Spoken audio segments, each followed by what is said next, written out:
Okay जी, अब हम बात कर रहे हैं हमारे मेन्यू पर कि मेरी वेबसाइट में जो मेन्यू है ये मैं अपना कैसे मैनेज करूँगा कि मुझे वही पेजेस चाहिए जो मैं दिखाना चाहता हूँ। एक्चुअली आपके पास अपीयरेंस में विजिट्स के बाद मेन्यू का एरिया, अच्छा विजिट्स का पेज भी आप देख लें। एक तो हमने कस्टमाइज में देखा था, विजिट का एरिया में यहाँ भी मिलता है, साइड बार में क्या रखा हुआ है, लेफ्ट साइड बार में क्या रखा हुआ है। अभी जितने भी विजिट एरिया आपको नजर आ रहे हैं ये सब थीम के विजिट एरिया, ठीक है। जब थीम बनाई जाती है तब इस पर काम होता है, तो थीम के विजिट एरिया है, ठीक है। अब मैं मेन्यू में गया, मेन्यू के अंदर देखें ये मेन्यू हमें एक नज़र आ रहा है, ठीक है। यहाँ पर आपने देखना होता है कि आपकी थीम का प्राइमरी मेन्यू कौन सा है। प्राइमरी मेन्यू को हमने सेलेक्ट किया, प्राइमरी मेन्यू को बना दिया जो प्राइमरी एरिया है वाला मेन्यू। अब इसमें ये देखें ये वही सब नज़र आ रहा है, ठीक है। स्पोर्ट्स है, पॉलिटिक्स है, मुझे जो इसमें से हटाना है मैं उसको रिमूव कर देता हूँ।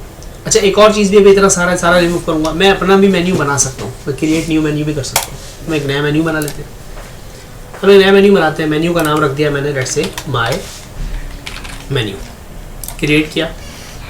अब मेन्यू इसका खाली है, मैंने कहा भी मुझे होम पेज का लिंक चाहिए, ऐड टू मेन्यू कर दिया, ये बन गया। मुझे एक ऐसे ही कस्टम लिंक चाहिए जो कि एक्चुअली लिंक नहीं होगा और लिखा हुआ आएगा let's say categories.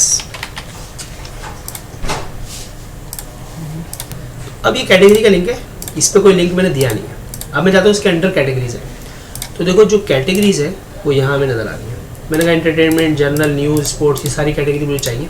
Add to menu के अभी सब मेन्यू के मेन लेवल पे ऐड हो गई, ठीक है। मैं पहले सेव कर लेता हूँ और मैं इसको प्राइमरी मेन्यू कर देता हूँ। मैंने ये वाला मेन्यू प्राइमरी मेन्यू हो गया, तो ये मेन्यू एक्चुअली मुझे यहाँ प्लेस हो जाएगा। आगे देखें होम आ गया और कैटेगरीज खाली है, हैशटैग है इसके ऊपर, बाकी है। अब मैं चाहता हूँ ये सब इसके सब मेन्यू बने। ये कैसे होगा, आप एंटरटेनमेंट को थोड़ा सा आगे ड्रॉप कर दें, जनरल को भी, न्यूज़ को भी, स्पोर्ट्स को भी, इंडेंटेशन आपने इंडेंट कर दिया। इसका बेनिफिट ये हुआ कि आपको ये सब मेन्यू नजर आ रहा है, ठीक है। तो ये मेन्यू था वर्डप्रेस का जो कि बड़े आसानी से मैनेज हो जाता है।